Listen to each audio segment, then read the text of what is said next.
Going on now at Guitar Center. It's Guitarathon. Your chance to save up to 30% on over 250,000 guitars, basses, amps, and accessories from major brands. Pursue your tone with an Ibanez Acoustic Electric, just $159. Play it loud with an Mxr Distortion Pedal, just $34. Or strike a chord with Martin Acoustic Strings, buy one, get one free. Music can take you a lot of places. Make sure you start at the center this weekend at Guitar Center's Guitarathon, in-store and online. All right, it's Tuesday, so you're listening to the family-friendly version of the Steve Austin Show. Now, this is a show to save the entire family, and we're fixing to get things started right after I say thanks for supporting the sponsors who make the Steve Austin Show podcast possible. And, man, are you going to be glad to hear about the Books.com, because Mother's Day is this Sunday. Hello, Mother's Day is this Sunday, and if you're a procrastinator like I am, you have a tendency to put things off, then I'm sure you still don't have a gift for Mom yet. Problem solved. Go to Books.com and order up some of the best flowers of her life. I'll tell you what makes Books flowers so great. They're grown on the side of a volcano, and that ain't no joke, people. Grown on the side of a volcano.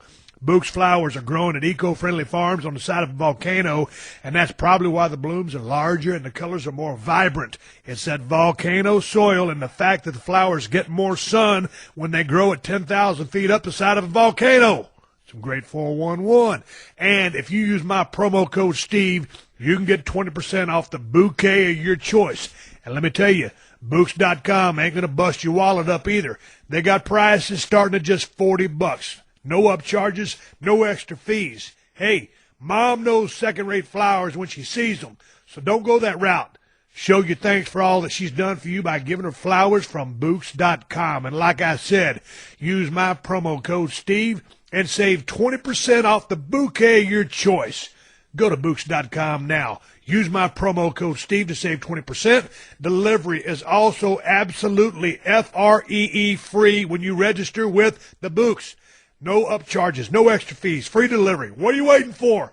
Go to Books.com, use my promo code Steve, and take care of Mom for Mother's Day right now. The following program is a podcast1.com production. From Hollywood, California, by way of the Broken Skull Ranch, this is the Steve Austin Show. Give me a hell yeah. Hell yeah. Now, here's Steve Austin. All right, everybody, welcome to the Steve Austin Show. I am coming to you from the mean streets of Los Angeles, California. I'm in my office here at 316 Gimmick Street. Making the open to this show, get ready to turn into Stacy down over to 90210 Beverly Hills District. I just came from my doctor's office. I am 12 days out from rotator cuff surgery. I just got the stitches taken out of my right shoulder. Tell you what, it was good to see the doctor. The wounds are healing just fine. I got a chance to talk to him in depth and get a complete all the paperwork and all the stuff that they did to my right shoulder, and also attached my right bicep, which was blown off. I'm going to give you the details of that coming on this Thursday's podcast, because I like to talk medical talk when I can use four-letter words to intersperse all the scientific jargon. So I'll bring you the full update on the whole procedure that Dr. Neil Elatrash performed on my right shoulder on the upcoming Thursday podcast. I haven't decided what that entire podcast is going to be all about yet. I'm going to come up with that in the next day or two. I do know that Teddy Fowler and I will be breaking down and reviewing the Leo DiCaprio movie, The Revenant. Remember that movie I was talking about watching all those months ago? I finally set my ass down and watched it because I ain't got a whole lot of things to do because my shoulder's in a pinch in this sling, so I watched that movie. Ted watched it too. Check it out. We're going to discuss it, break it down, and give it a review, thumbs up, down, numbers, whatever. That's what we're doing coming up on Thursday, along with the other part of the podcast. Hey, man, I'm going to jump right into today's show because I talked to Wade Keller of the Pro Wrestling Torch, and we're going to break down WWE's Payback pay-per-view. Well, it's a pay-per-view. They don't do pay-per-views anymore. You can watch it on the WWE Network. I had a good time talking to Wade. I thought the show was outstanding. I thought every match on the card was very good to excellent and off the chart. Listen to the show. You'll hear I got a lot of praise for a lot of people. Guys and gals busted their asses. The crowd in Chicago at that building was off the hook. congrats to Chicago for being such a badass, lively crowd. When you're that rowdy, when you're that into the action, and it just makes it so much easier for the guys. And for some reason, man, it was a good day at the office for all the guys and the gals because everybody had a stellar match. Going to break down this pay-per-view. Not too much critique because everything was so goddamn good. I really enjoyed the show. I don't know what your feedback on it was. After you listen to the podcast, feel free to drop me an email at questions@steveaustonshow.com because I thought the guys knocked it out of the park. Interesting setups. It's going to be interesting because this show drops after the Monday Night Raw, which follows the pay-per-view, so I don't get a chance to see where a couple of storylines are going from a finish standpoint, as Wade and I discussed, but nonetheless, I think you'll dig today's show. And before we get to today's show, I want to say a big shout-out and a big thank you to all of the athletes, the men and the women who came out to the Broken Skull Challenge this past season. This past season was totally off the charts. The badass, what a way to finish the season. Hunter finishes the season as the returning champion as far as the men go. And right down to the wire, here comes a young lady named Cassie and blows away my returning champion Candice's time by 15 seconds, and it was close. I mean, when I say blow it away, Candice is such an unbelievable athlete.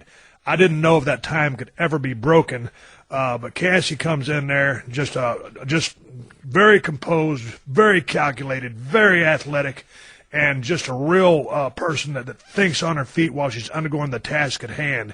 And she is a badass chick. So, man, thank you to the men and women who came out to the ranch. I had a great time hanging out with you. Hopefully we'll see what happens over there at CMT. If they're going to keep the show going or yank it off air, that remains to be seen, and that's not up to me. They'll make that decision. When I hear the word, I'll put the word on the street so they can get some casting going, so we can get some more badasses coming out there to see who is the baddest SOB in the United States of America, taking on 3 rounds of bracket-style competition and facing my skullbuster, which, if it comes back, it will be bigger, badder, and meaner than this season, and that's the bottom line. Anyway, hey, man, let me take care of a little bit of business before we go any further and tell you about something that will make taking care of projects around your house a heck of a lot easier. It's the Works Switch Driver. It's a power drill that lets you rotate from drill to driver without changing bits, so you can get all those home projects done quick and easy. And Switch Driver is cordless, too, so that means no tripping over or getting tangled up in the cord. And don't worry about the torque and power of the cordless Switch Driver. This thing has a 20-volt max lithium battery, so it's going to drill whatever you need just fine, and you'll have plenty of power to drive in that screw. The dual chuck is the key. That's what lets you rotate from drill to driver without changing bits, and that's what will save you time. Like I said, you can take care of any project on your list and have plenty of time left over to knock back a couple of ice-cold Broken Skull IPAs. Hello. You can see the Switch Driver in action at works.com, and when you do, you'll notice that it's not only a really powerful tool, but it's also lightweight. It's a great choice if you have to get stuff done while standing on a ladder or reaching above your head. So go to workswitchdriver.com. That's WORX switchdriver.com, and use the promo code Steve at checkout to receive 10% and free shipping. That's WORX switchdriver.com, and use my promo code Steve to receive 10% off and free shipping. Double your power and save you time. Get yourself a Works Switch Driver. The Steve Austin Show. The Steve Austin Show. All right, this is Steve Austin coming to you from 316 Gimmick Street. I got Wade Keller of Pro Wrestling Torch on the other end of the line. We're going to break down WWE Payback. Recent pay-per-view just happened Sunday night, Chicago All-State Arena. Packed crowd, 13,250 announced people there. Chicago is one of my favorite crowds to work in front of. These people were on fire the entire night. I love Chicago. Wade, your thought on the atmosphere, just the energy of the crowd and that building specifically, because that place is very special to me.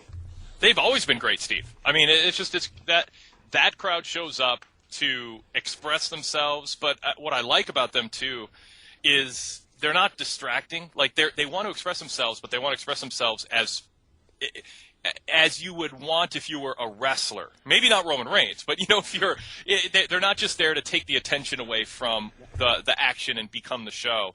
They actually kind of appreciate and respect what the wrestlers are trying to do. They have high standards, but they react, I think, in a respectful, passionate way. There's something about those people. I don't know what it is. Again, the acoustics of that building I've always loved. And I got some of my best reactions there. I had some of my best memories there. But anyway, I love the crowd. Interesting way, they started off the show with a new era package, and it showed all of the new current superstars and left a lot of the other guys, the older guys, out. And I thought the opening package was really interesting, really well done, and it really made me feel excited for the future because, man, they've got a lot of momentum coming around the curve with a lot of great talent. I thought the package was really well done, lots of energy, and just a real shot of B12 in the arm as far as the program goes, in my opinion. I love that package. I think it's good, Steve, that they're trying to define what they are right now because since WrestleMania, there's so much new talent. And I think if you just suddenly don't have John Cena, Seth Rollins, Randy Orton, and on, if you don't have them around and you have a bunch of newer guys, granted, there's people who follow NXT in the indie scene, and this is their favorite time in years. But there's a big part of the fan base that just is wondering what the heck's going on, And I think for WWE to wrap it around basically a marketing slogan or campaign like Robert Kennedy always said, shine a lantern on your problems. WWE is kind of shining a lantern on their changes, and they're putting their own spin on it so people don't say, what's going on here? These aren't the stars I remember. They're framing it in a way where I think fans can go, all right, I'm on board. If they're embracing this, they're confident about it, and they think that this is a new era to invest in, I think it's smart marketing. Okay, and I think I had my order turned around a little bit. I guess New Day ended up coming out, cutting the promo. It was a good promo, and those guys are highly entertaining together, the three of them, and they were going to sit down and be ringside while the number one contender for the tag titles was going to go into the ring, and so they're going to be ringside. Yeah. And so that leads us to the match of Enzo and Big Cass, who I love, come out to cut a good promo, and that's kind of their gimmick, and they're going to wrestle the Vaudevillains. And there's not a whole lot to talk about on this match because they started off good, and then all of a sudden Gotch goes to throw Enzo out. Too much force. Enzo takes a really wicked bump, bounces his head off that bottom rope, hits the apron, then tumbles out. And I guess he's concussed, he's knocked out, and he looks really, really bad. And remember, I called you last night while I was watching my show, and you gave me an update on his condition. Now, my thoughts on that are, Gotch, when you're throwing a man through the ropes at that short of a distance, you back off the horsepower. You threw him in with way too much force. I know it was unintentional. I know you're excited, but when you're that close, you've got to slow the horsepower down, and basically you just kind of guide him out, give him a little bit of momentum, but you throw him so hard, so close, he could not control anything. That resulted in the wicked bump. And then one more mistake. You went and picked the man up by his head when he was really in a bad position, looked bad. You've got to be able to sense that. So 2 messages. Don't use that much horsepower that close to the rings. It's dangerous. And don't pick a man up by his head if you even have an inkling that something went wrong. Wade, your thoughts on what I just said. Do you understand that? I do, and I actually was wondering what you would think of that spot. I mean, I've watched it a few times, but I was looking forward to talking to you about it because I was curious about that also. If it seemed as if Gotch, it might have been the spotlight. I mean, this is clearly the biggest match of his career, and I don't know if have you experienced that, Steve, where a wrestler who's maybe on a bigger stage than he's used to, or might have the nerves going, the adrenaline flowing, where he might do some things with a little bit more force and be a little less in control than maybe he would be otherwise? Well, it was a whole different set of circumstances. It was when Big Show made his debut in WWE, and I was wrestling Vince in the cage, and he was just ragdolling me, throwing me around that cage, and I was bouncing off. But he was throwing me with such force that I wanted to bounce around and sell for him more than I could. Now, he certainly didn't hurt me, but it was just the power of being manhandled by a guy who's really excited, and Big Show's really, really strong. Of course, the cage broke. I fell down, but I told Show, I said, man, I was going to bounce around for you like crazy, but I couldn't because you were throwing me so hard. And there's no hard feelings there. But yes, certainly that can happen. But on a deal like that, when you're so close to the ropes, you're basically guiding a guy out. It's give him a little momentum and let him take his bump. So again, I'm not coming down on Gotch, and I think the excitement got a hold of him. But man, really scary bump, and in today's day and age, and that the referee is usually Johnny on the spot, and a great medical out there that do the hand squeeze or whatever. But Gotch, check on a man before you grab him by the head if you suspect anything. And that's just words of wisdom, not eating your ass out, just saying, hey, ease up on horsepower, and we'll move on to the next thing. And the match was stopped, so we'll see what they make out of this as far as writing the show. I put a call in to Enzo after the match just to check on him. Does have a concussion. We had a little conversation. He was all there, and they were riding down the road booking the territory. So, Enzo, get well soon. Thinking about you. I like both tag teams. Really taking a liking to Big Cass and Enzo. I think those guys got a lot of potential, and we'll see what happens with them. And that spot is one of the reasons I hate the "you effed up" chant that fans call, that fans chant sometimes. The stuff that wrestlers, the moves and the coordination and everything that goes on in that ring, there's going to be mess ups sometimes. Right. And I get it if a guy is just a slob and unprofessional, or whatever. We're just you want to send a message to the wrestler and to the promotion. This guy doesn't belong in the ring for some reason. At some indie show or something like that. Right. I mean, I guess I can maybe accept it there a little bit, but when two guys mess up a move, but they're trying to do something complex, or in the case like this, the nerves get to you, they both are going 110 miles an hour in a 70-mile-an-hour zone, stuff can happen, and the fact that they're putting their necks on the line literally, I just think I just kind of want to see a new era of fan response, and, there's kind of the smart-ass, smart fan, whatever era where people just took it upon themselves to vocalize to wrestlers in a negative way, in ways that I think weren't appropriate. And I'm not saying don't, boo a guy if you don't want him to get pushed or whatever, but in terms of a missed move, right. This to me was one of those really good examples of, hey, these guys, they're always at risk of something going wrong, and moves are going to be messed up sometimes, and give them some slack. Yeah, and on top of that, I mean, sometimes, again, on something so simple as that, you would think no one could ever get hurt. But just like stories I've told in the past, hey, man, let's take it easy out there. There ain't too many people out there. We're going to give them a show, and then somebody will blow a knee out. Just running the ropes. The damnedest things could happen at the damnedest times. This was one of them, but too much force, and anything can happen at any time. It's sports entertainment. I still call it pro wrestling. I'll stick with that, but it can be highly, highly dangerous. One other note that I want to say is I sure hope that in no way is this used against either of the teams, because they've worked together a lot in NXT. This has not happened before.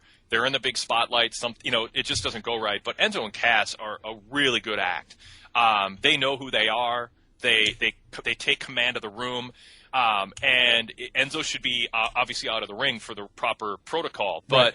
I hope this doesn't lead to any kind of, toning down of their push once Enzo's ready to go again. Yes, I hope they keep the gas down with these guys. And on Gotch's behalf, he is a pretty damn good technician. So, Again, a little bit amped up, and let's move along. And we moved into the Kevin Owens and Sami Zayn story, which was a great story. And there's some classic lines in there where, Kevin Owens is just, he's really coming into his own, and he's been coming into his own. Both these guys are tried and true veterans. But a couple of the one-liners out of that package, he says that Sami Zayn should have seen it coming. He says, if this is personal, it's because he's making it personal. Yep. I'm a victim. So, yes. That's just, you ain't gonna get no better than that. What classic, great heel shtick by Kevin Owens, great on the microphone. And, Sami Zayn has been tremendous. And sometimes Sami, every now and then, he'll have a tendency to oversell, and it can become just a little bit on the hokey side. But, boy, not on this night. These guys shined like the two veterans that they are. This match was a main event in the second match spot. These guys totally crushed it. Great sequences. You'll hear me say this all night long about the pacing. There was great pacing in every single match on this card. I love this pay-per-view. I should have said this off at the top. This is probably the best pay-per-view I've seen in a couple of years. And in my opinion, this card, it wasn't the spectacle that was WrestleMania. But if you want to talk about a string of matches that was the entire card, this blows everything out of the water for the last couple of years for me. Your comments on that? Yeah, overall, I thought that there was some offsetting aspects to it, just in terms of the really long McMahon, Shane, Steph segment. I thought that took away from the show. So I think there's. I think that was setting up. That they had to have that for the come down before the main event. And there were so many great matches. You needed something to slow everything down and say, okay, here we go back to, the task at hand. That's the main event. So I actually thought that segment did go a little long, and we'll get to it in a minute. But it was done in premier fashion. I love seeing those three in the ring. Stephanie is wonderful. Her character, her command on the microphone, and Shane's does well too. Of course, the old man is the old man, tremendous, but Stephanie's a show stealer when she has a microphone in her hand, and her character, she's magnificent. We'll get to it later. But let's do this. But I'm tempted to save my favorite line, but let's save it for later with Stephanie. Okay, but let's talk about this match, because there was just some great sequences. These guys have worked together a million times, but it wasn't that. It's just that you have two premier hands. The setup was right. The story was right. These guys can both work their asses off. And again, this could have been the main event. That's how good this match was. Some of the sequences, I have 2 pages of notes, but I'm not going to run through them and just call the whole match. But they're on Sami's part, tremendous selling and tremendous fire, and Kevin's part, just tremendous execution and just tremendous. Everything looked good. I can't say that anything looked bad in this match. At one point, the comeback out of the blue, being real nitpicky, it wasn't built to in quite enough fashion. So there's a comeback out of the blue, which leads to a blue thunder bomb, and then another blue thunder bomb. But I just thought that came out of the blue. But other than that, the match was off the charts. Oh, it was. I mean, these two have done basically every spot in this match. They've done it before. It's a matter of refining it, telling the story that they want to tell at this stage of the feud. And again, this is chapter 1 of the feud for this new larger audience. But they've incorporated the backstory into this first chapter. So it's a different first chapter than they've done previously in NXT, most recently. And yet it felt fresh. I mean, because of the larger stage, and because I thought the announcers did a nice job talking about, like Michael Cole talked about the timeline of how Sami made it to NXT a year before Kevin Owens, and that was part of the jealousy that was kind of brewing, and that it was 14 years in the making, and they never probably imagined that they'd be on this stage. That all rang true. I mean, whether Kevin Owens was happy for Sami in real life or truly jealous, it all rings true within the narrative, and I love that. I also really liked that they talked about Kevin Owens as a future world champion, and then Byron Saxton jumped in and said, hey, both of them have a tremendous upside. I like that they talk about both guys as future main eventers, not just, aren't they nice workers and they're little guys, but they don't have the body type. It's like that wasn't even implicit or in the undercurrent of their commentary. The announcers gave credit to not only the wrestlers, but I think gave the fans of these two, whether they're newer fans or longtime fans of their work, the narrative that they wanted, which is these two are fighting and scratching and clawing to get to the championship, not just settle a lower card feud. So I thought the announcing served this match well also. But I'm with you. I mean, these two, I can watch them. I mean, they're a perfect match for each other. And Kevin Owens, you talked about Sami showing great fire, playing to the crowd. Kevin Owens is so good at gloating when he gets the advantage, and it's perfect heel gloating. I mean, he doesn't overdo it, but you believe him, and you want to boo him. And so, it ends up, going to just some of the action, going for the, I guess he was going to go for a powerbomb on the apron, ends up getting backdropped onto the apron. Sami backdrops KO on the apron, which is a nice sequence, a lot of high-impact stuff. That running DDT that Sami Zayn jumps through the turnbuckles and hits every single time is amazing, and I don't know how he's able to do it. He's a premier athlete, but Sami charged KO in the corner. KO caught him with a super kick. Boom, push him into the ropes for the ride. Pop-up powerbomb, 1, 2, 3, clean in the middle. I don't know the time on this match. What'd you have it down at, Wade? Where'd it go? 14:30. Okay, 14:30. Just a perfect amount of time for this match. And though Zayn got beat clean in the middle of the ring, did not hurt him at all. He shines so much in this match from every single aspect, whether it's selling fire, offense, the whole strategy, the psychology of the match, the way it was put together. Again, the comeback was a little bit out of the blue, but I just have great match and 3 exclamation points for both guys. Your thoughts on KO going over, your thoughts on Zayn going under, and did that, in your opinion, tarnish him? Because I think not at all.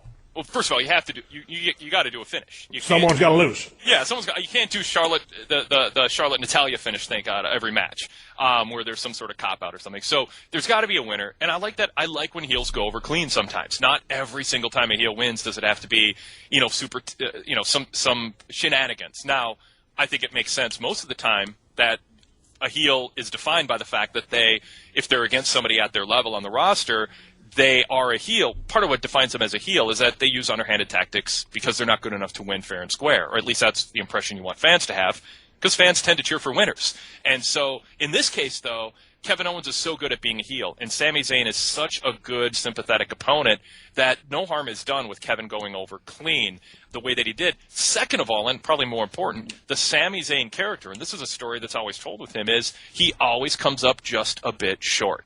But he's so likable, he's so hardworking, he's so earnest, he's so good at what he does that you're along for the ride, and you just wait for him as that 5% underdog who comes up short. And they told the story brilliantly in NXT last year. When that day finally comes that he gets the big win, there's this huge explosion. There's this huge emotional release from his fans. So it was absolutely the right call for him to go real competitive, 15 minutes. He could have won. He came up just short, and he will fight another day. And now Kevin Owens, of course, is going to gloat to no end about it, and you're going to even more so want to see Sami get his revenge. And again, one more shout-out to Sami Zayn. You were awesome, off-the-charts performance. Again, also to Kevin Owens. But we're going to stick with Kevin Owens because he calls Byron Saxton into the ring to interview him. And he said, no, over here, this is my good side. And he tells Byron what questions to ask. And then basically he's going to refocus, on his IC championship. And, by the way, I will do commentary on the IC match. And I have just a dash and loved it. So here we go. He's sitting ringside. They go to a Camp Wood commercial about this upcoming cartoon they have. The personal note, the Stone Cold voice on that character that represents me is absolutely horrendous. But that being said, your thoughts on the mic work done by Kevin Owens during the match? I thought it was phenomenal. Setting up the match, I thought it was tremendous. I love Kevin Owens' commentary, but if you have the mute button on and they show him, he's still the most entertaining thing. He's as entertaining as it gets even with the mute button pushed. His wearing the cowboy hat, feet kicked up, the posture, just the way that he chose a chair to sit in. I mean, he's just phenomenal at this, and they are to have these matches go in this order, and for him to go off a victory and then sit at ringside like that was great. But yeah, if you don't have the mute button pushed, which you should not, he's phenomenal. I mean, he's phenomenal. I love the little touch where he said, that he's a better commentator than Cole and Saxton, and then of course being the kiss ass, he goes, and I'm as good. I'm equally good as JBL. Like he doesn't want to upset the guy who's got his back, so he's just like, I'm as good as you, JBL, which is kind of a dig because it's not his profession to be a commentator, but he sees it as a compliment to JBL. And yeah, he was great throughout. He added to this match for sure. All right, got to take a minute to say thanks for supporting all the great sponsors of the Steve Austin Show, and that includes my buddy Diamond Dallas Page, DDP Yoga, and his new DDP Yoga Now app. You can download DDP's great new app at iTunes or the Google Play Store. Dallas has thought of everything with this app. He's got all the workouts on it. A link so that you can do live workouts from the DDP Yoga Performance Center in Georgia. He's got recipes, nutrition tips, and even cooking demonstrations so you can learn how to prepare healthier meals for yourself. He's even got a rewards program built in so that the more yoga you do, the more points you earn. And then you can redeem those points for some great DDP Yoga merch and other prizes. And right now, you can get 3 free months of the DDP Yoga Now app when you buy the DDP Yoga program at ddpyoga.com/Austin. That's right.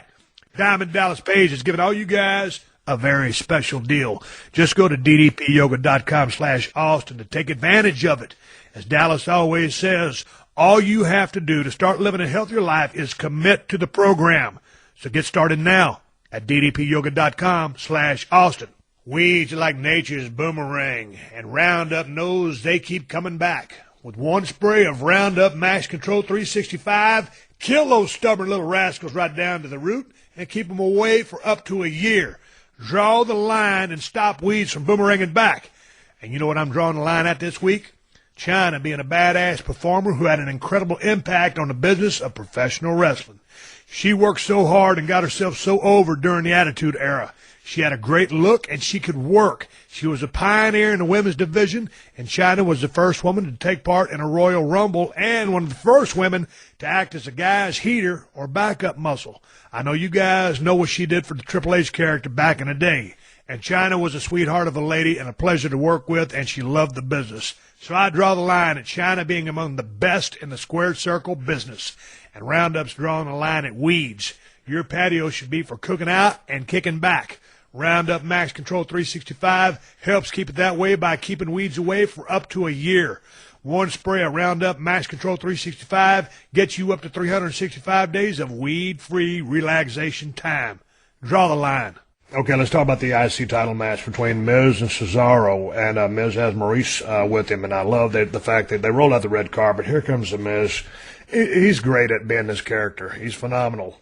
And here comes Cesaro, and, man, I've got nice work by both guys. I basically just said distraction by Maurice for the finish, but Kevin Owens was great on commentary, but, man, these guys worked their ass off, and I didn't think, and I really like both these guys, and Cesaro, I think, is really going to start catching fire after this. I hope he does, and Miz is doing a great job for himself, but this was another tremendous match. I absolutely loved it. I think this is probably the best Miz match I've ever seen, and, of course, Cesaro always seems to be able to shine. They had great chemistry together. They told a great story. And some of the flying, the European uppercuts into the corner. Finally, he goes and hits the ropes a couple times. Vicious drop kick on the Miz. Miz hits his finale. There's a kick out, and all of a sudden, Zayn attacks Kevin Owens out of the blue. And here we go. I mean, there's just total chaos, and it was awesome. Oh, it was. And Cesaro would have had the tap-out win. So he kind of gets that visual win, even though the ref didn't see it. And so that's kind of the Miz gets heat on him because, he ultimately won, but it was only due to chaos. Cesaro would have won if not. I don't think heat goes on Sami for this. I was kind of thinking, if I'm Cesaro, maybe I get a little upset that Sami Zayn couldn't wait till the match was over to, get his revenge on Kevin Owens. But I also understand Sami gets beat up post-match. He comes to. He wants to know where Kevin Owens is. You can imagine all this happening. And then he realizes Kevin Owens is bragging on commentary, and he's like, I can't wait any longer. And he charges to the ring. The desire for revenge gets the best of him.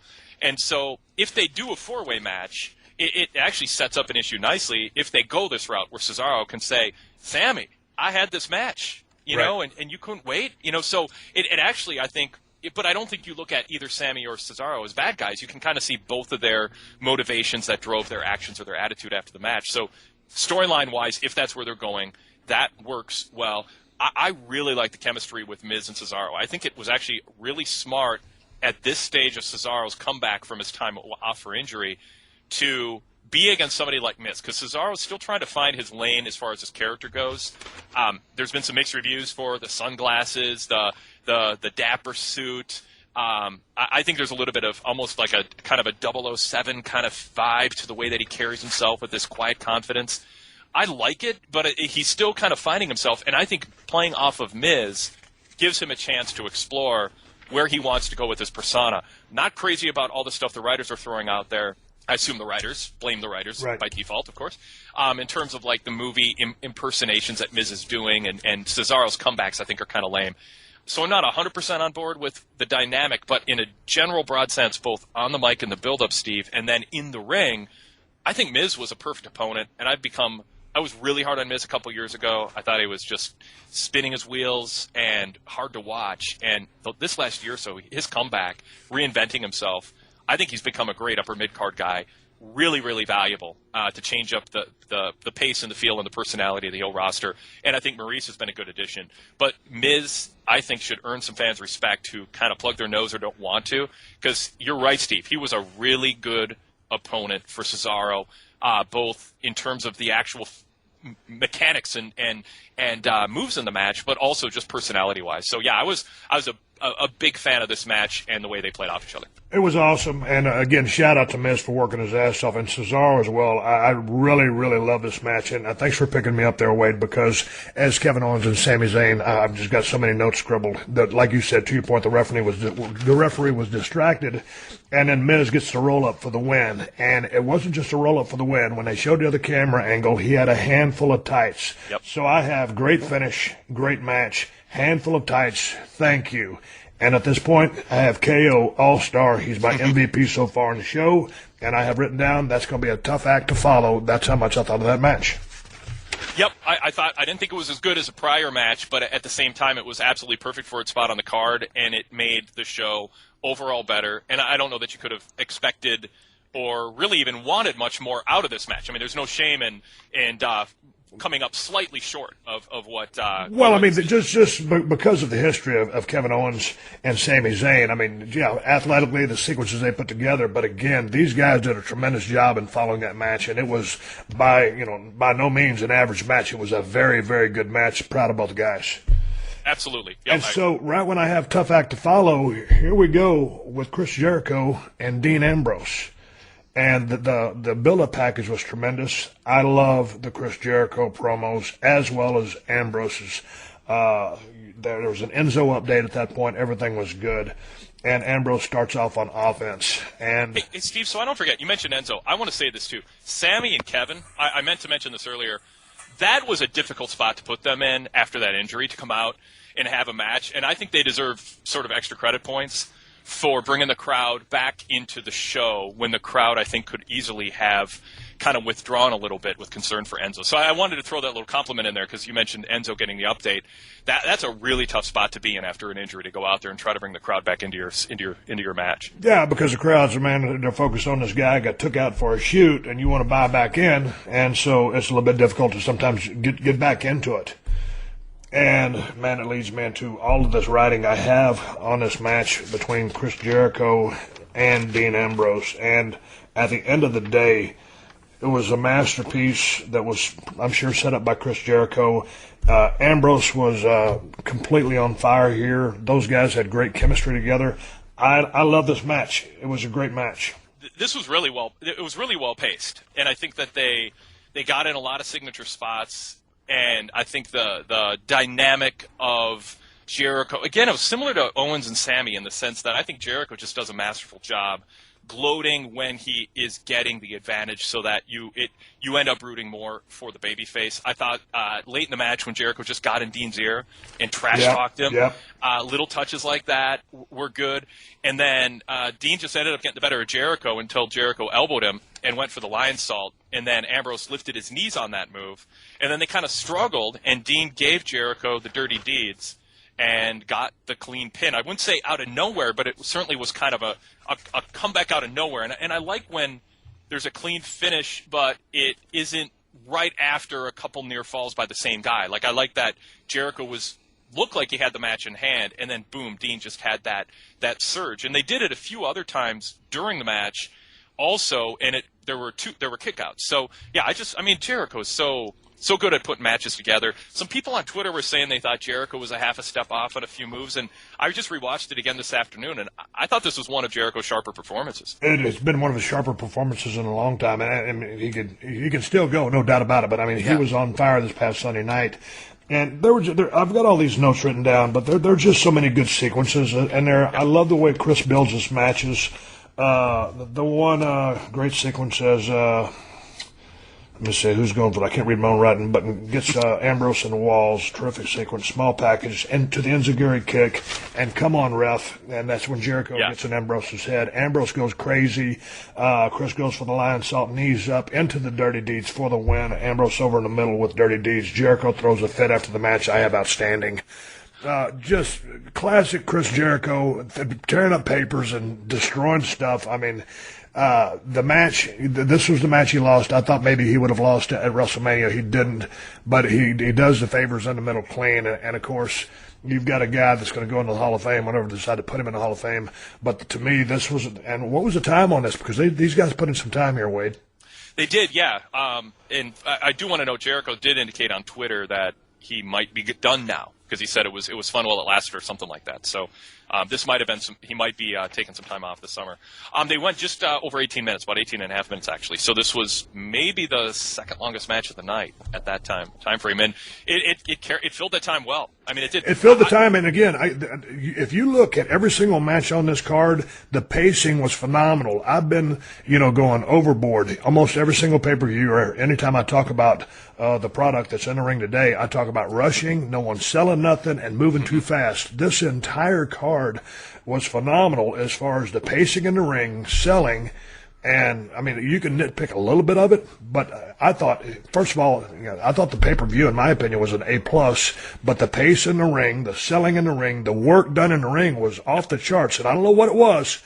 Chicago helped out a little bit, but the guys and gals in the ring totally kicked ass. Everybody had a good showing. Well, I'm with you on the in-ring work. I mean, I really am. I just think this was one of the best in-ring displays from start to finish when there was actually action going on in the ring. I mean, I'm totally with you. I thought everybody really rose to the occasion.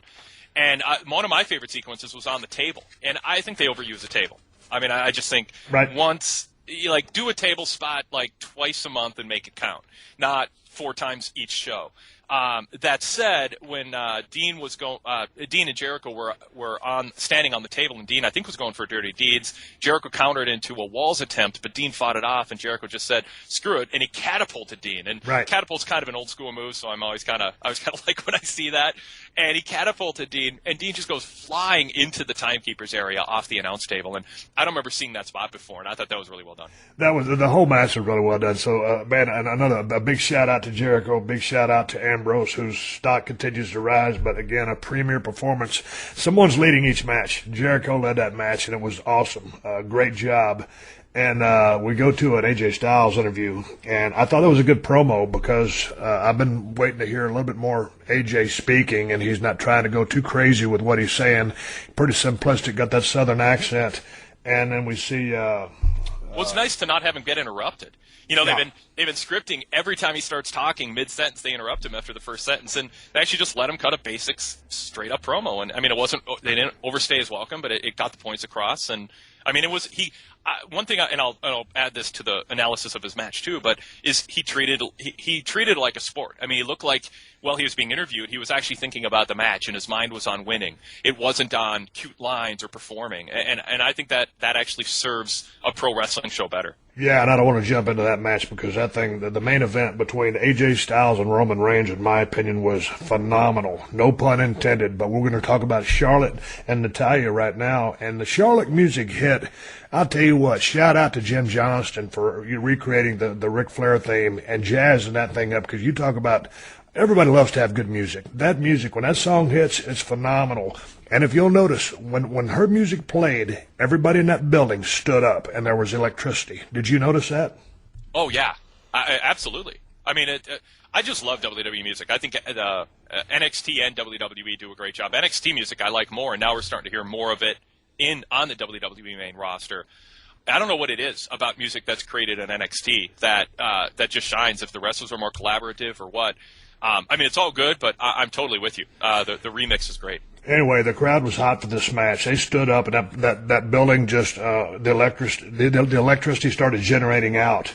And then did a highlight package of Charlotte retaining by DQ against Natalya. So that leads more into the personal storyline. She's beat her once, but she's retaining by DQ. Charlotte is. And Natalya comes out to a new rendition of Bret Hart's music. Now, I haven't been watching Raw, so she's been using this music. It's still new to me. It's the first time I've heard it. I absolutely loved it. The hair stood up on my back of my neck because I've heard a version of that music so many times, and I wrestled the legendary Bret the Hitman Hart, who appeared right behind Natalya.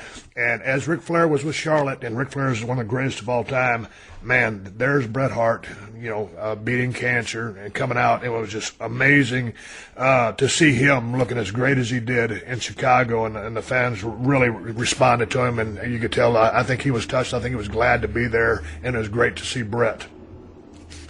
It was. The announcers said it's Bret's first public appearance since battling prostate cancer. Bret certainly was walking like he had been through something. But you could tell, as somebody who's been in front of the crowd before, he was glad to be back and in that moment. And I think that there was a feeling of, well, with what's going on with Rick and maybe with Bret and his health, maybe they won't get all that involved in the match and all that. But from a body language and yapping at each other from the ring apron and the facial expressions, one thing Bret's good at is taking what's going on in front of him and conveying that he's really absorbed in it. And so, anyway, not to get too far out of ourselves, but I thought Bret looked like he was very much enjoying what he was doing and that he got to be back out there. And I think the circumstances were right representing Natty like that. I got a sense that as Charlotte really comes to the ring, the way she carries herself, just such like a champion, and she is a champion, but she just carries herself differently than anybody else out there. Yes. And it's amazing to see, and she's only a couple years into her career, total respect for her. And they started the match off with a couple of high spots that were just a little gimmicky. I did like it was a sharpshooter attempt when Charlotte went to woo her, but then on a couple of the two spots, or it might have been the same spot where they took a tackle, when that person takes that tackle and they're down for about a 3 to 4 second period of time before that other person hits the rope, and that person just standing there in the center of the ring, I don't like those. So there's a couple of gimmicky spots where they did a little bit of showing off in the beginning, and these ladies are such premier workers. I thought they were better than that. Once they got past that and actually started working and getting some offense in, whether it was Natalya or Charlotte, both these women can work their ass off. It was a hell of a match. I just didn't like the beginning of it. Yeah, and the thing that I've liked about the work that they've done, and I know Natty is I think, just a great opponent for Charlotte at this stage of Charlotte's career, because Natalya is just such a ring general in that division, and they've been working really well together, and Charlotte has such respect for Natty, and I'm just so glad that Natalya made it to a pay-per-view title shot. I mean, she went a long stretch of being the most respected, best worker in that division, but the feeling was she didn't fit the diva mold to be the lead babyface challenger or champion on a pay-per-view. And then it was out in L.A. for Raw a few weeks back when this match hadn't been booked yet, that she got a visual fall on Charlotte. It turned out that it wasn't a tap-out. The ref called the DQ, right. But the crowd popped like she had won by tap-out, and they popped huge. And I had to, I did a double-take. Are they in L.A. or are they in Canada? And it was one of those great old style genuine pops where the crowd was just elated that somebody they liked, they thought won, and they didn't. And I was like, they have to do this one-on-one at the pay-per-view. And it was, I think, because of that pop, they decided to go ahead and do the one-on-one match, because I was told they hadn't locked that in yet.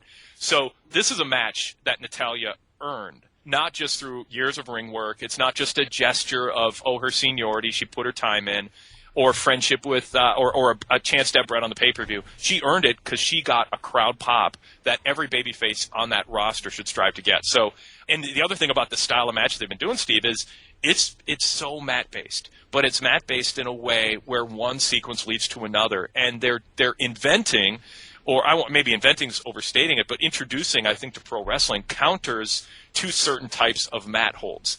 That normally you don't see. Usually somebody elbows or eye rakes to get out of something, and instead they actually go into different counters like you see in MMA sometimes. So there's a lot that I like about their style.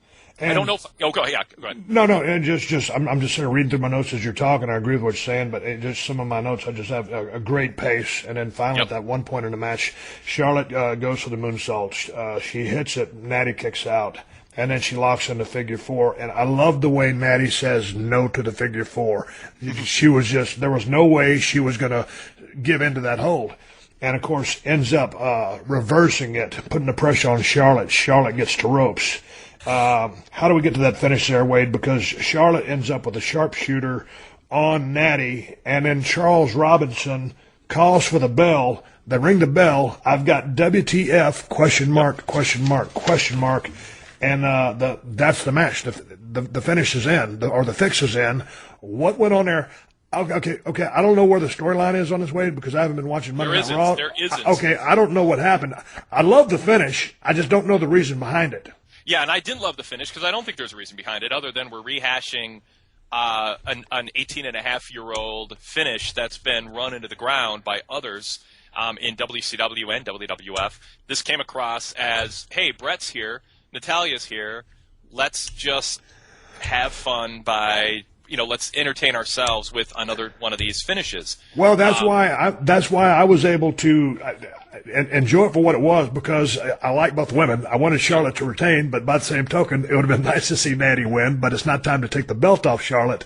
So you had to get out of the match somehow, and don't beat Natty right here yet. And so I'm willing to hang on to see what the storyline comes on Monday Night Raw tonight. Of course, the podcast drops after Monday Night Raw, so I don't know what's coming on the backside of this story, so I'm intrigued. But it caught me so off guard. That's why I enjoyed it. But I can appreciate the points that you're making. Yeah, and if there's a storyline here that I think there's a chance, and again, people will know whether we're right on this one or not, but I think they might just mention it in passing and it's not a big storyline. For the sake of Charles Robinson, I hope it doesn't turn into a big storyline, because usually it's a little bit of a death knell for a referee to go heel. And because it's like, that just undercuts their credibility going forward and they become a character. And Charles Robinson is such an outstanding referee. He is. He's just fantastic. And, I mean, he's a senior guy, he's a senior member of that staff, and it's just fantastic. And I get, they could say, well, he got a little wrapped up because he's, known for being a huge Ric Flair fan. His nickname's Lil Nate. They can explain it away and then just let him get back to doing what he does quietly and anonymously afterwards. But I wasn't a fan of it. I'm just not a fan of reenacting that finish, period. But I think it just makes a mockery out of the prestige of the world title. Obviously, if the idea here is that this is a way to get Natalya a rematch at Extreme Rules, and there's going to be some stipulation, submissions only, but there must be a real tap out or something. I mean, I'll be better off. I'll be better with the finish than I was. It just came across to me as a playground finish for the bookers, just wanting to, get their jollies on doing something with Bret and Flair, paying tribute to something that I'm sure we'll be hearing a lot about a year and a half from now when we get to the 20th anniversary, Steve, since WWE Network, I understand, will allow people to rewatch this finish many times if they so choose. So we're approaching the 20th anniversary here of that huge night. But the match itself was really good. Charlotte, like what I said about Kevin Owens and Sami earlier, I would not have had a problem with Charlotte beating Natty clean. But if they do want to do a one-on-one follow-up, it is hard to justify giving a rematch, although they did it later, which we'll get to in the main event. It's hard to justify giving a rematch to a challenger who loses clean. But you're right, they don't want to take the belt off of Charlotte yet. I also agree with you, that would be wrong. So sometimes how I feel at the time of a finish gets changed as you kind of see where they're going, and if they're I might change my mind if when I see the logic coming out on the backside, because if it's BS, then it's going to be BS. But at the end of the day, what happened? Bret comes in, he decks Flair and puts a sharpshooter on him.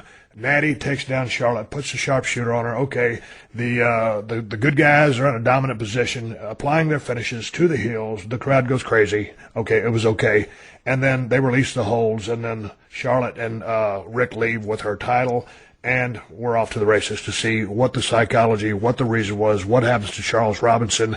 Was it indeed, to your point, because he's such a Flair fan, Little Nate is his nickname, is this a heel turn for him? Where do they go? I like the finish because it caught me off guard. You didn't like it because you want to see the reasoning, and once they give us the reasoning, I might crap all over it. But right now I'm digging it.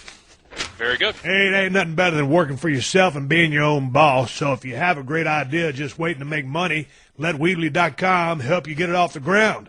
Weebly.com/Austin will help you create your own professional quality website, blog, or online store, and make you look like a dang genius web designer and technology guru in the process.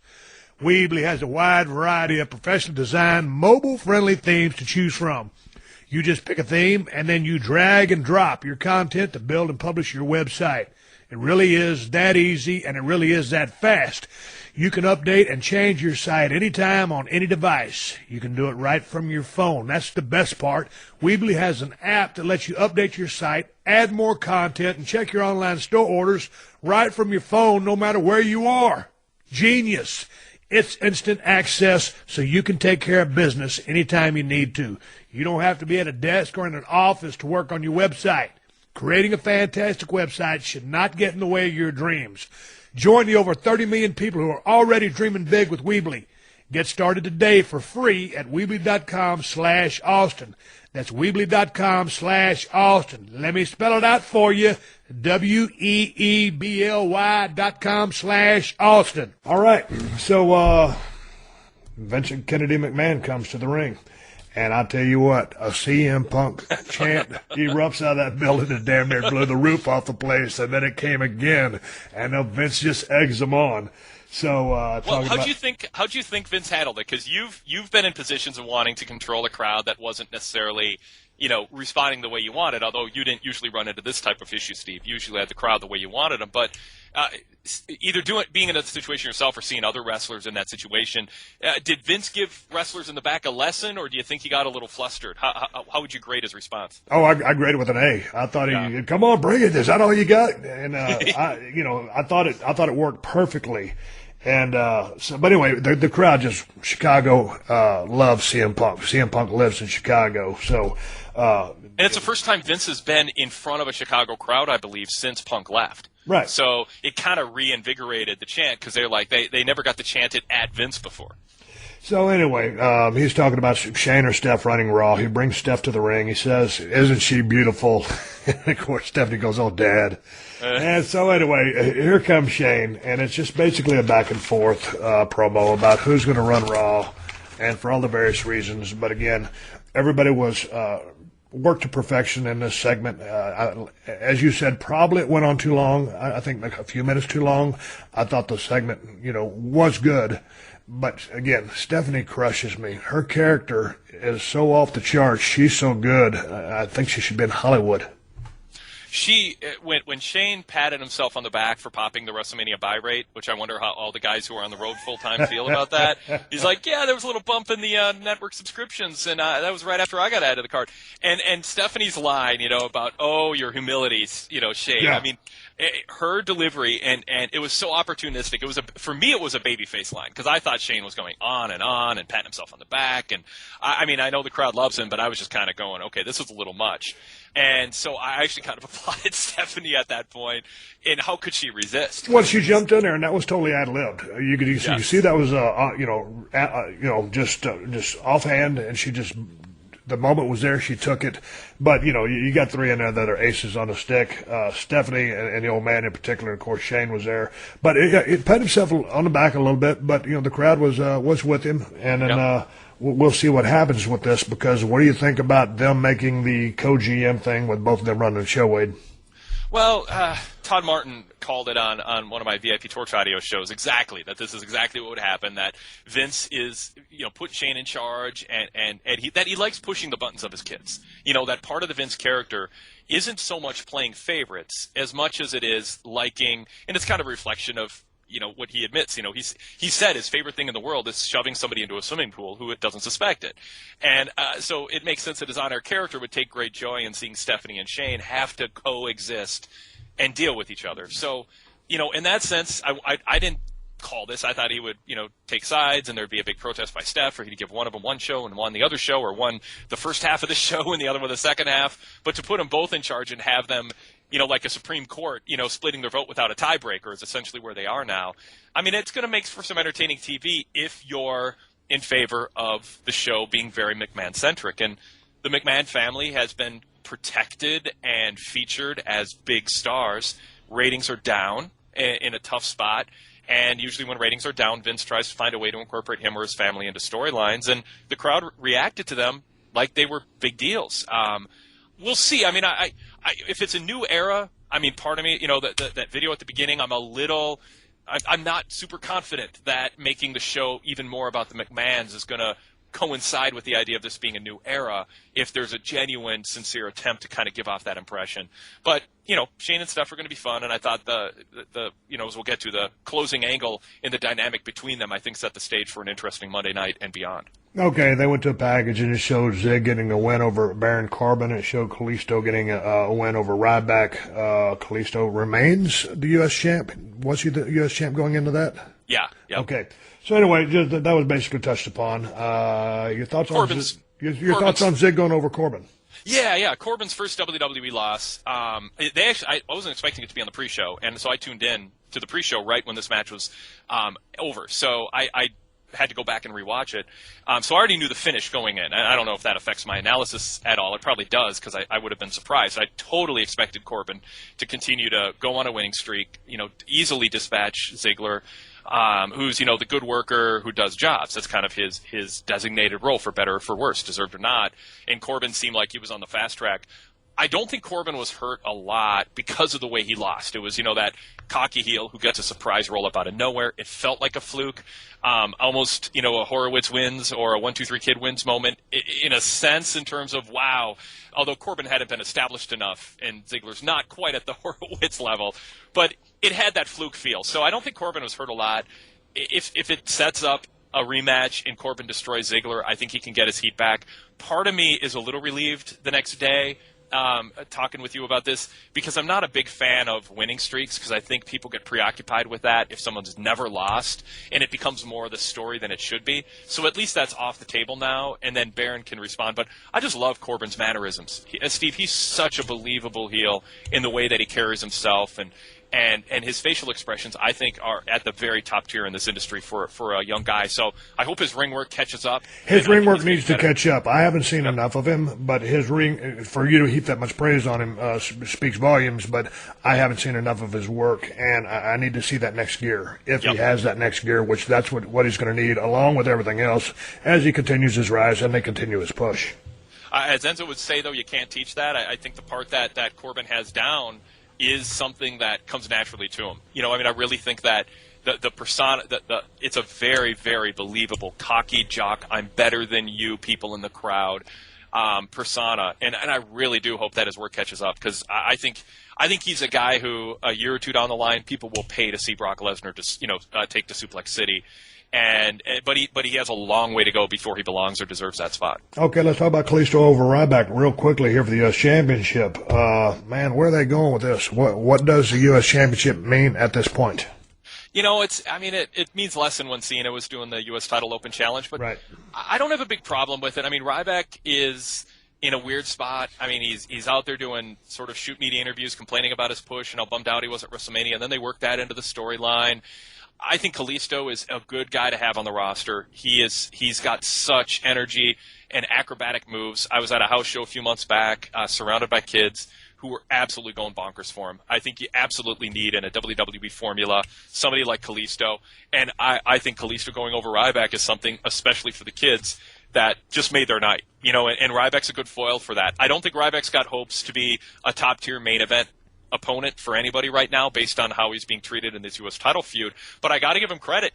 It seems like an awkward matchup style-wise, and he kept up with Kalisto, and I thought he sold well. I thought he was kind of back to the big bully character that you like to see get knocked down, and so I think it worked for the purpose it had on that show.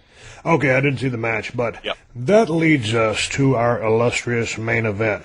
The champion, Roman Reigns, versus the challenger, AJ Styles, the phenomenal one, is what he calls himself. And, showed the package, which was an outstanding package. Doc Gallows, Carl Anderson, some of the stuff that Roman's done, AJ, and they rang the bell, and this match started. Take it away, Wade. I'm going to jump in after you start talking about this match and give me your thoughts. I don't want to taint you in any direction. Your thoughts. I just rewatched it again this afternoon. I will say at the beginning that I thought that Roman. I want to start with a compliment for Roman. I thought that he was in there against a world-class athlete who's still in his prime in AJ Styles, and he looked like he belonged in that ring. And I think that's really important. The problem with Roman. There's been a number of problems with Roman. It's tough when you get the spotlight and the top spot that he's had, and I've been hard on him because I think he's miscast. I think he would be one of the great heels of this generation if they cast him as that, and I think they're still finding their way with him. But as far as this match on this night went in front of this crowd that was booing him out of the building, I thought Roman kept up with AJ, and I think it's one of those matches, and he's had a few of them. Now, where I think in the end the fans had to give him some begrudging respect for keeping up with AJ. AJ, people, I think on the flip side, there's people who wondered, will AJ look like he belongs in the ring with somebody like Roman, who's the prototype top-tier superstar in terms of he looks the part? Will he look like somebody who's a little out of place and belongs outside of WWE as a big fish in a smaller pond? He looked like he belonged. He's not Daniel Bryan. It's not fair to hold him to that comparison because Daniel Bryan's personality was so special and he got to go on this journey working his way up the card, and AJ was thrust into the top tier at the Rumble and since. That said, AJ, like Daniel Bryan, absolutely brings that sports athlete fighting to win attitude and demeanor, and he looks super tough. That's something he's even better than Daniel Bryan at. Is he looks when he hits his moves and when he hits his spots, it looks like they hurt. And it looks like he's trying to win, not just perform. And I thought this was a showcase for that. If we strip away from the commentary, because it's not necessarily pro or con, but the convoluted finishes and Shane and Steph getting involved and extending the match and all that, just from a pure execution standpoint, I thought that they both did a tremendous job. I don't want to say phenomenal because we overuse that word now. And I thought Reigns played really well off of AJ, having the size advantage and thinking that he was better than AJ. And that he should be winning this match. I think AJ's kickouts and Roman's facial expressions bordered on heelish, but weren't so overtly heelish. And I just think it fit the moment. You know, there was one point where Reigns gave Styles a powerbomb and got a 2 count, and he just sat there and looked disgusted. You know, like, that should have been enough. And then he stood, shook his head, and he just waited for Styles to stand up. And then that's where Styles gave him an enziguri mid-flight when he was going for a Superman punch. So, Steve, I know you took notes, and this is a match that had probably, I bet, like 12 sequences that you could pinpoint. Again, that Reigns carried his end. AJ was these are spots AJ's done before against bigger guys, and I'm sure he brought a lot to orchestrating this match too. There's probably a dozen sequences in here that just played to both AJ and Roman and made them shine really well. Man, I'll go through a couple of my notes just that I wrote down. Start off with the Roman sucks chant. AJ Styles chant comes out. Okay, with the start, great psychology. AJ working the leg kicks. Great pace, great work. Roman hits a powerbomb early on. There's a sense of urgency with that cover. A sense of urgency is something that has kind of been missing with Roman Reigns for a long time. Yep. So then Reigns goes for a big move. Styles with the head kick. You just talked about that. Great viciousness by Styles. And I have written down right here, this is what I've been waiting for from AJ Styles. This is how you get over. To anybody that's back there at NXT or anybody in the WWE locker room, if you want to learn how to get over, you watch AJ Styles in this match. Man, this kid, like I said, great submission sequence by Styles, Roman to the ropes. The Jesus Christ move of the night was when Styles jumped off that top rope, delivered the big, what was it, like a elbow or a fist to Roman Reigns through the announce desk. What is that? The phenomenal forearm. The phenomenal forearm. That's his finisher. That's his signature spot. I have amazing, and I have it underlined 5 times, and it was just AJ Styles. I'll tell you what, I've been waiting. I didn't know what this kid was going to bring to the big stage. Just absolutely 5-star, tremendous job. What a performance by AJ Styles. Man, he brought his, one cuss word, he got his in. He was vicious. There was a sense of urgency. And to your point a while ago, it looked like a sport. Yep. Great fire by AJ Styles. I've been waiting since his kid walked in there, and I've been wanting him to showcase himself because I know he's a badass worker. He's put in his time all over the world, specifically in Japan. The kid can flat out work his ass off.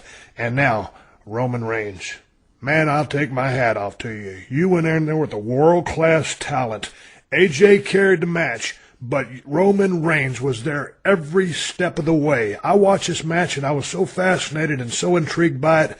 Roman was never shaken by any of the crowd's chants. He stood with what, whether they cheered or booed or whatever. His resolve, the way he sold everything, the way he was much stronger at the beginning, the way AJ had to work him down, get him down to his strength level, drain some gas out of his tank. Phenomenal job by Roman Reigns. And no pun intended, but this was, and he's had a couple of really good matches. To me, I think this is the best match I've ever seen Roman Reigns in. And AJ Styles jumped off the chart at me, and he's definitely a superstar, and I hope the WWE has huge plans for this guy because that's how much I enjoyed this match. That's how much I enjoyed the heart and soul that each guy put into this. But when you watch a guy like AJ Styles, I'll let you jump in on this a little bit, but like you said, when I see someone lay in their offense like he did, and that's what pro wrestling is. Well, yes. No, I wanted to ask you, do you think Roman Reigns, to your eye, worked a heel style, a babyface versus babyface type style? What vibe did you get from what Reigns was giving off? I got it. He worked it right down the middle. And so did AJ. They just brought it, and the crowd was going to be the deciding factor. And so whether you boo him or whether you cheer him, when you go out and have a performance like that, the chips are going to fall where they may. A couple of as far as what the crowd wants to do with you. But Roman Reigns keeps working like this, he's going to earn respect. Or if he displays that arrogance, I know he could have a great heel run. I said on a podcast a week or two ago, he was out there cutting a promo, and it wasn't the best promo in the world, but there's starting to be some electricity here and there, and I think he's starting to put the pieces together. He hasn't put them all yet there from a total standpoint. There's been some booking cluster mucks, etc., involving this kid. But he put it all on the line. It was a big stage for this kid, and he delivered with a 5-star performance. Roman Reigns could not have done anything any better than he did. It was absolutely premier. I would like to, and I probably will do this, go back and watch Reigns Daniel Bryan and see how far Reigns has come, and also just compare, two guys like Styles and Bryan. And how they did against him. Because when you say it might be the best Reigns match to date, certainly the Daniel Bryan match comes to mind. But the fact that we're even having that conversation is a real testament to what they did on Sunday night. One little detail that I've seen, because Shane comes out, and says, we're not going to have count out. Well, yeah. Well, hold on. Let me cut you off. Let's get to that. So anyway, He hits that awesome, phenomenal forearm off the top rope through the announce table. AJ's trying to get the champion back into the ring so he can beat him and take the belt. That's what I was about to bring up. Yep. He's counted out. The match is over. So I'm sitting there thinking, oh, are you kidding me? Yep. If that's the finish, that's the finish. And I still thought both guys looked like megastars as far as performance goes. So go ahead from there, Wade. Well, you touched on it, but I want to underline and highlight it. AJ...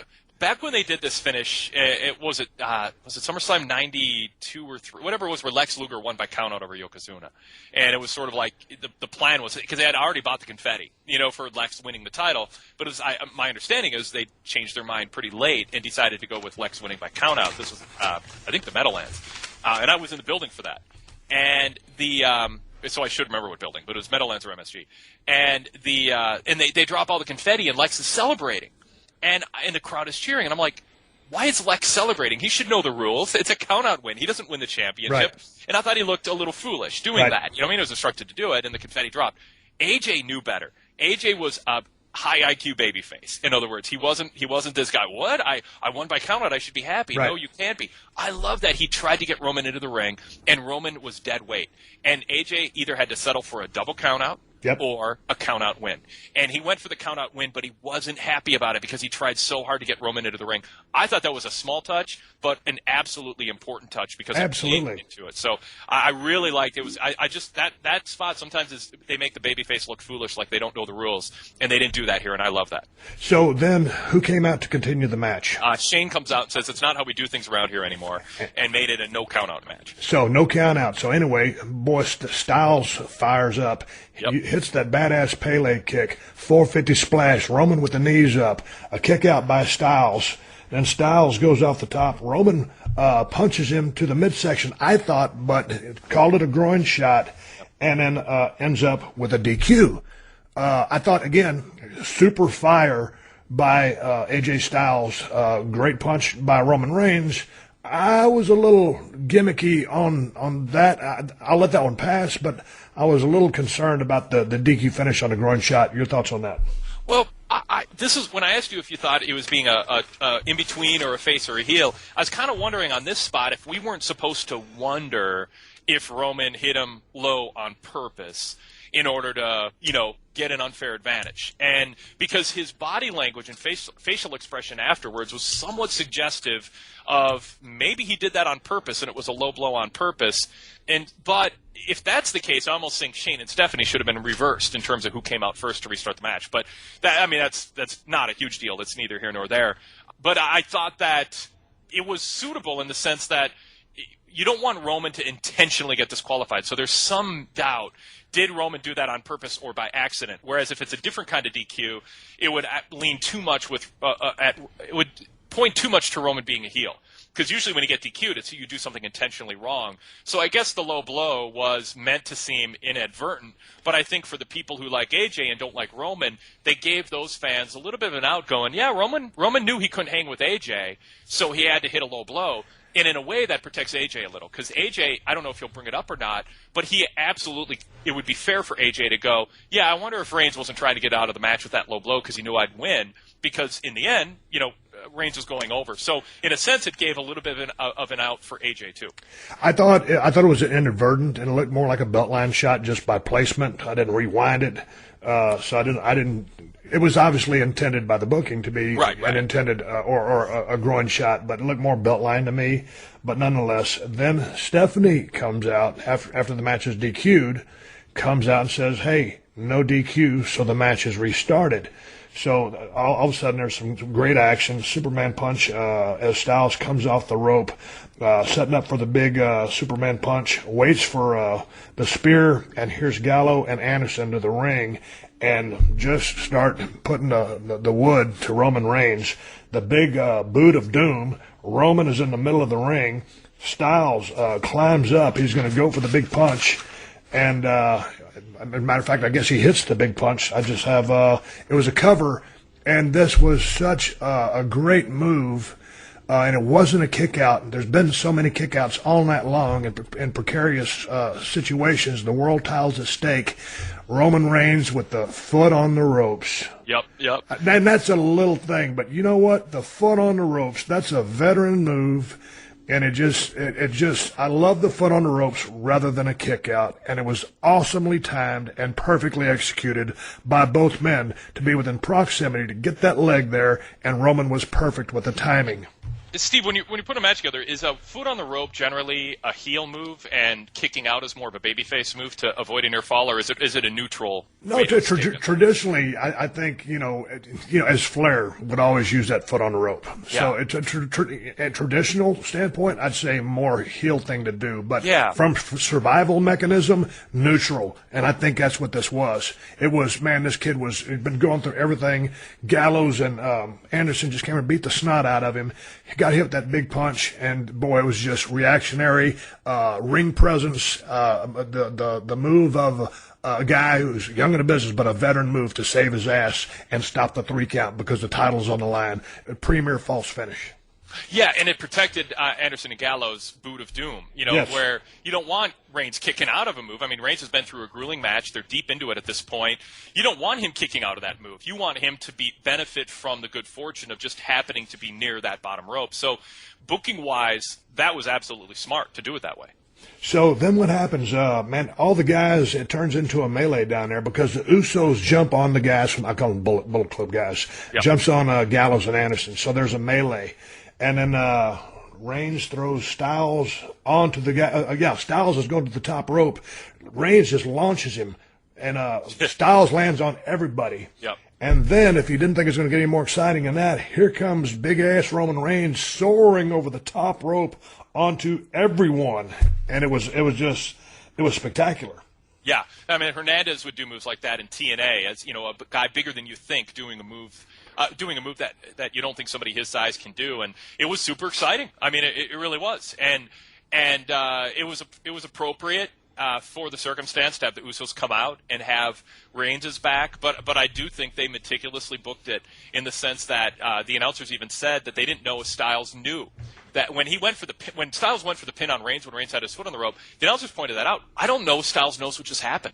So Styles still has this plausible deniability, more than plausible. I mean, a viable deniability that he called for them to come out or that he knew what happened. But Anderson and Gallows, from a narrative standpoint, can walk out and go, hey, AJ, we had your back. Reigns hit you low. He was getting dirty, and we're there to make sure that he didn't win because of that. So everybody sort of can stand in their spot and make their case for why they did what they did. Okay, so good points. Roman goes over the top rope. He crashes all over everybody while Styles is up on the barricade, and with a smashing forearm off the barricade, which is spectacular, rolls Reigns in, 450 splash off the top rope, 1-2 kick out. Perfect. Believable near fall. Absolute. That was believable. Perfect timing from the kid Roman Reigns. A great move. I mean, again, AJ, you look like a superstar the entire match. So goes for the Styles clash. AJ does, but he gets backdropped over the top rope. Styles, he jumps over, he rebounds Styles. Okay, he goes for basically a style splash, but he lands on his feet, keeps going, ducks something, or comes with two clotheslines. But anyway, he gets speared in the middle of the ring. Cover. Go ahead. Yeah, I was just going to say, Styles dropped Reigns' throat first over the top rope, and then he went for the phenomenal form, his finisher, that they've done a good job getting over on TV. Reigns ducked that, and then bang, just speared him. It was kind of like Ambrose pinning Jericho in the sense that it was just bang, bang, it's over. But that was they protected Styles' finisher. They protected Anderson and Gallows' finisher a minute earlier, but then they put over Reigns' finisher. And it was a really well-timed sequence. I mean, there's a reason to question the last year or so whether Reigns was ready for this spot. And you can also say, hey, he has great matches against world-class opponents. How many can they line up for him? Fair enough. But give him credit on this night. He absolutely belonged in the ring with a guy like AJ, who's got more than a dozen years of being one of the top 3, 4, 5 workers in this world. And this finish was perfectly well timed.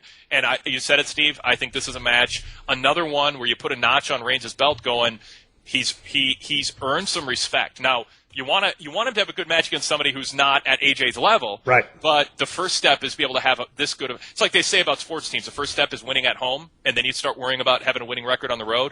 This was kind of like a home win in the sense, and I don't mean that like Chicago's his hometown, but he had the advantage of being in the ring with somebody like Styles, and he delivered. And he absolutely should get credit for that on the journey to trying to earn, that he can carry this top spot even against guys who aren't at AJ's level. I loved this was the kind of match that Reigns needed at WrestleMania. That wasn't what he got at WrestleMania, but this match that he got, and then throwing all the bells and whistles with Gallows and Anderson coming down, Usos, the melee, 2 changes by Shane and Steph to extend the match. And the kid's got to fight for it. And so finally he hits that spear. It's a 1, 2, 3. Roman Reigns earned the victory. AJ Styles goes down in defeat, but he goes way, way up on what the WWE thinks about this kid, if they had any doubts about him to begin with, or maybe thought he was undersized, or wasn't this, wasn't that. Man, I tell you what, if this kid is on a pay-per-view, I want to watch him work, and especially if you're going to work with somebody high profile and in a money spot, because this kid is way too good to be anywhere else but at the top. That's a huge endorsement, and I hope everybody in WWE, top management, Vince McMahon especially, sees it that way. I think he has to. It was the right city and the right circumstance for AJ to shine. If Reigns, and the other thing too, Reigns should want somebody like AJ as his opponent. Obviously, there's no reason for Reigns to sandbag AJ or try to make him look bad out of resentment for the pop AJ got.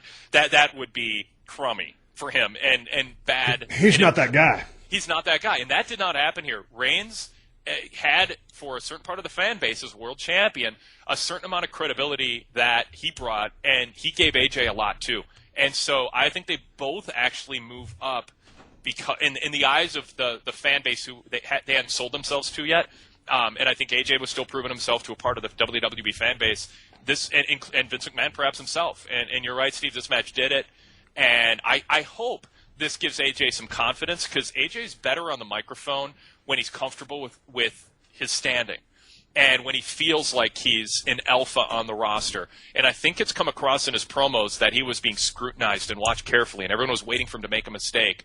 And I think that this allowed him to showcase what he can do for 25 minutes, so that next time he's on the mic, there'll be a little more of a confident swagger to what he does. And I actually think this could build in a good way for AJ. Well, I think just turn this guy loose and just let him be AJ Styles, whoever and whatever that is, because I've seen some of his scripted stuff that didn't blow me away.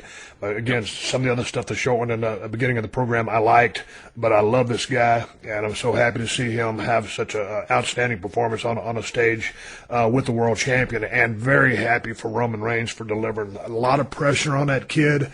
And sandbagging isn't in this guy's DNA. He wants to be the best he can be. And by his booking, by the fact that he's a good-looking kid, some people thought he was pushed too fast too soon, he got some resentment.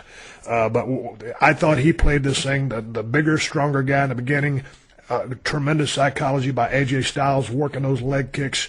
There wasn't anything in this match that I could correct or say that could have been better, because it was all top-notch stuff. Great story. Loved all the false finishes. Loved the finish. And AJ Styles is a huge star. I hope everybody realizes that. And Roman Reigns went to bat. The bases were loaded, and he hit a grand slam. End of story. So we both loved the match. Vince, Shane, and Stephanie are there at the end of the show, and they're talking about giving AJ Styles a rematch because the match was off the charts, and he has earned it. So it's going to be at the Extreme Rules pay-per-view, and according to Shane, it's going to be an Extreme Rules match. You're a guy that grades matches, Wade, so grade that match for me. Reigns and AJ? Yes. Yeah, 4 stars. Out of how many? Out of 5. Oh, dude, I'm going 5. I've given 5. I've given about 4 matches in 25 years 5 stars. Okay, I'm giving it 5. The match was that good. You think it was? Say that again. That match that was one of the best matches in the last couple years. Wow. Okay. That's my opinion, but you're entitled to yours, and that's why we're talking on this podcast. 4 stars is a compliment. I mean, 4.5 is rare. 5 is every 5 years. So, that's but I will say too. I mean, I think if you strip away the 2 restarts, and I get why they're done booking wise, but the star rating, it's so subjective, and it's totally subjective. The entertainment factor in this match, the work done in this match by both guys, and AJ carried it, and Roman delivered. Then the 2 the restarts. I bought it to dude. I wrestled for 14 years. Yeah. When I get a chance to step back and be a fan and watch 2 guys go out there and knock it out of the park, that's fun for me. I get a chance to be a fan again. So anyway, let's talk about Extreme Rules. Is this a good call, bad call? Because now with all these toys coming into play, is that in AJ's wheelhouse, or is it in Roman's wheelhouse, or will it turn into a cluster after they just had a classic? See, I don't even like the term toys for weapons because I think it demeans what the guys are doing. Well, that's because I'm a veteran, and that's what we refer to them as, when we're in the back plotting. You know what? And you're right. I don't mind in a certain backstage context. I have an issue with JBL calling them toys on the air. The announcer. Oh yeah. I think, but you're right. In the context we're talking, absolutely. And that's in the context that goes on backstage. I mean, if you're in a finish room, every other word is a 4-letter word, and most of them are F-bombs. I mean, that's just the way you go over a finish. So the way we talk backstage and refer to things, it's just a toy. So but it's a weapon of destruction. But yes, let's stop beleaguering that point. Smart, not smart, booking an Extreme Rules match for these 2 guys. It's the next pay-per-view, so they're stuck. I mean, when you have a show called Extreme Rules and you have a World Championship match on that card, you got to have Extreme Rules for that championship match. At least that's how they feel. So I'm assuming we're going to get stipulations on this match of no rules or whatever. I don't think they announced actually what the stip would be for Extreme Rules, but I mean, I'd rather just see a straight-up match. Me too. I would rather say if it's an Extreme Rules pay-per-view, okay, well, everybody else is going to be Extreme Rules, but because the first one was such a classic, we want to see what you guys can do, whether it's no DQ from the get-go or just straight-up regular rules. There's going to be a match, a scientific, or whatever it turns into, but it's just going to be a pure, straight-up wrestling match. The best man wins. That's what I'd like to see. Or give me 2 out of 3 falls if you got to attach. Hey, dude, 2 out of 3 would be awesome because how many times you get a chance to see that anymore? But I'd like to see these guys because AJ's so good at what he does, because Roman did everything he did so great that night. I just love to see these guys in another classic with nothing but the tools at hand. That's within the confines of a 20x20. If an announce table comes into play, that's cool, but leave the toys or weapons out of it. Yeah, no, I'm with you. I mean, I wish Extreme Rules I just wish there wasn't a big. You make the business so much harder when you do that, Wade, and when you're working in a no-color zone right now because of all the reasons, the PC, the medical reasons. It's just tough, and if the business has been exposed enough. But man, when you bring in all the bells and whistles and you can't do certain things, that really takes a lot of the oomph out of it because it ain't what it should be. That being said, we've talked for a pretty good while. I want to give you a chance to drop some information and plug your shows and talk about what you do, your Twitter account, and everything else. Follow me at The Wade Keller. Follow our brand at PW Torch. And I host a podcast that's on 6 days a week, and I'm on 2 of those days, on Tuesdays and Thursdays. And you can find us at pwtorchlivecast.com. It's a live show. Monday through Saturday, different times each of those days. Check it out. Full details at pwtorchlivecast.com. Our news site is pwtorch.com, and you can download our free app. pwtorch.com is what you want to search on your Android or iPhone. Download our app, search PW Torch, and then MMAtorch.com. We cover UFC too, Steve. Full-time coverage, full news analysis at MMAtorch.com. We also have an MMA Torch app. And I'll throw out there, if anybody wants to become a VIP member, we have a 25-plus years of archives of insider coverage and newsletters, 75 exclusive audio shows per month. Just use the coupon code Austin5, number 5, and we'll give you $5 off any VIP subscription. The address for that is pwtorch.com/govip. That's Austin5 coupon code at pwtorch.com/govip. Hey, Wade, it was good talking to you. I want to give a shout out to all the guys and gals that wrestled on the show. I thought this was the best pay-per-view I've seen in the last couple of years. Swig a beer to the booking committee or whatever the hell you want to call it. The show was off the charts good. It's the best pay-per-view I've seen in a long time. If you guys keep doing this type of thing, I think business will pick up. My thoughts go out to Enzo. Hope he recovers from that concussion. And Gotch, easy on the horsepower when you're throwing a guy out of the ring, and don't touch a guy when he's hurt. Wade, anything else before we ride off into the sunset? No, Steve. It's always a pleasure. All right, everybody, give me the go-home cue. It's time to wrap up this podcast and ride off in the sunset. But before I do, I want to give you guys something to watch. If you get on the WWE Network, watch the WWE Payback pay-per-view. Pay-per-view is, you don't pay for them anymore, but it's on the WWE Network, so I don't know what you call them anymore. But watch the event Payback by WWE. I thought all the guys and the girls were hitting on all cylinders on this event. You just heard what I thought about all of the matches. Shout out to everybody for kicking ass. Kevin Owens, you was probably the all-star of the night, but holy smokes, AJ Styles, that performance you turned in with Roman Reigns. And Roman Reigns, first of all, respect to everybody on that card. You worked your asses off, but that damn main event was a son of a gun, and that was a badass match. Again, I just super excited for AJ Styles to bust loose and hit a grand slam. The bases were loaded, and he knocked that damn ball over the fence with Roman Reigns. Swig a beer to Roman Reigns as well for doing his end of that match. I enjoyed the show, and my thoughts go out to Enzo Amore. I know he's recovering from a concussion. Hang in there, man. You're tough as nails, and sorry to see you go down like that. It was a scary moment. I've been there a few times, and I wish you well. Hey, gang. All them badass shirts you saw me wear on Broken Skull Challenge, Season 3, on CMT. You can find them all at BrokenSkullRanch.com, every single one of them. Or you can find them at ProWrestlingTees.com/Steve Austin. Hey, Broken Skull IPA over at El Segundo Brewing Company. In California, you can find the best IPA in the USA at Whole Foods, Total Wine, and you can order it and it get delivered to your house by going to InsideTheCellar.com or BrokenSkullRanch.com, and we got a link over there for that thing too. And I just got finished hanging out with the guys over at Cold Steel Knives in Ventura, California, talking with Lynn and the gang. The Broken Skull Steve Austin knife is selling like hotcakes. It's a badass knife. It's priced at $111. There's a link down at the BrokenSkullRanch.com to the Cold Steel website where you can dig that knife. That knife will last you a lifetime.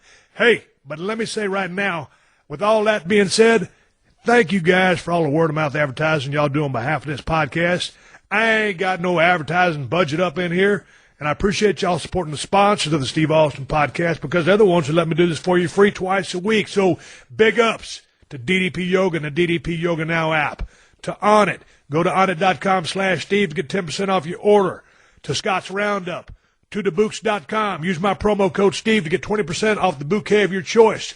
To workswitchdriver.com. Use the promo code Steve to get free shipping and 10% off your order. And, of course, big thank you to Amazon, who've been supporting this podcast since day one. Just use my Amazon links whenever you're doing any online shopping, and Amazon will kick back a few bucks to the podcast, and it don't cost you nothing extra. There ain't no hidden fees or charges, and you can buy whatever you was planning on buying and help out the podcast in the process. And you can find my Amazon links by going to podcast1.com, clicking the Killer Deals button in the top right corner of the page, and then hitting the Steve Austin Show button. I got Amazon links for USA, UK, and Canada. Anyway, bookmark it. It'll make it real easy to do it in one click. Don't cost you nothing extra. Helps keep my show on the air for free twice a week. Hey, keep listening, folks. The 60-second AP News headlines are coming up next. Until next time, folks, My name is Steve Austin, and I will catch your ass down the road. Download new episodes of The Steve Austin Show every Tuesday at podcast1.com. That's podcastone.com.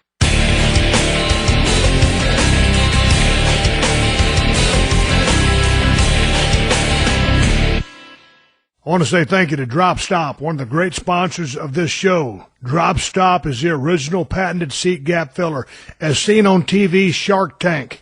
Get the original Drop Stop at buydropstop.com and use code STEVE for 2 free gifts and free shipping. Stay tuned for the latest AP News headlines from Podcast One right after this.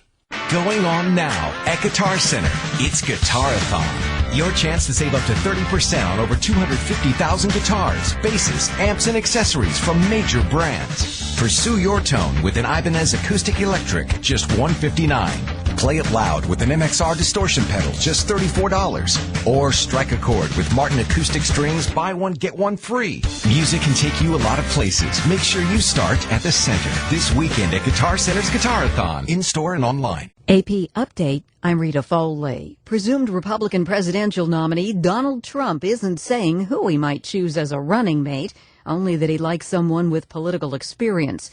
AP correspondent Jerry Bodlander. Donald Trump swept to his 7th primary win in a row, easily defeating Ted Cruz in Indiana. It was a tremendous victory. The Trump win prompted Cruz to get out of the race. Trump called it a brave decision and praised Cruz as a tough competitor. And he has got an amazing future. RNC Chairman Reince Priebus tweeted that Trump will be the presumptive nominee and that the party needs to unite to defeat Hillary Clinton. Jerry Bodlander, Washington. Clinton lost the Democratic primary in Indiana yesterday to Bernie Sanders, but that will not slow her march to the Democratic nomination. Clinton already has 92% of the delegates she needs to win the party nomination. AP Update, I'm Rita Foley.